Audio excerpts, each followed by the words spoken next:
ይኸውላችሁ ልጆች ረመዳን ደረሰ። ያው እያጠራቀምኩ ነው እየሰራው ነው እላቸዋለሁ። እናንተስ ምን እያደረጋችሁ ነው? እስኪ ንገሩኝ።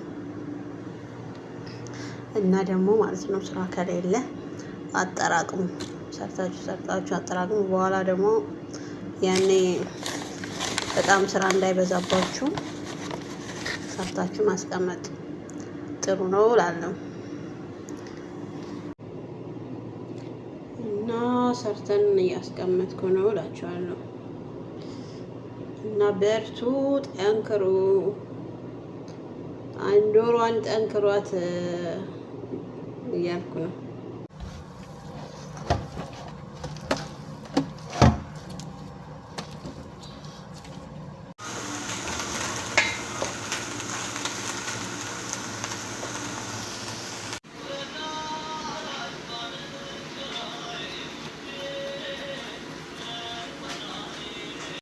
ላይኔም ይጠብቅሃል ቀርበህ ያስታመምከኝ ቀደ